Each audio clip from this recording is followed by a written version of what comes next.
दर्द पहले से है ज्यादा। সখী, আজ তো তোমার জন্মদিন, মুখটা এমন গম্ভীর কেন? জন্মদিন ঠিকই মাধব, কিন্তু সেই আনন্দটা আর কোথায়? এত কাজ, চিন্তা, মন খারাপ, সব মিলিয়ে মাথাটা কেমন ভরে আছে। তাহলে আজও তুমি সেই অতিরিক্ত চিন্তার বোঝা কাঁধে নিয়ে ঘুরছো? কি করব বলো? মনে হয় যদি এটা ঠিক না হয়, যদি কিছু ভুল হয়ে যায়। সখী, তোমার যত দুশ্চিন্তা তার বেশিরভাগই কি সত্যি হয়েছে? না, হয়তো সবটা হয়নি, আবার যা সত্যি হয়েছে হয়তো সেটা হওয়ারও ছিল। তবুও তুমি সেগুলোর জন্য আজকের শান্তিটুকু বিসর্জন দিয়ে দিচ্ছ। दूर जाता रहा, पास आता रहा।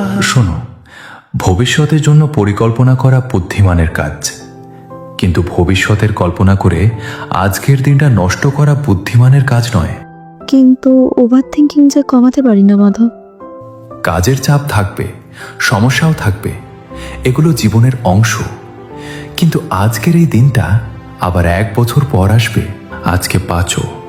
শুভ জন্মদিন সখী, খুব ভালো থেকো তুমি।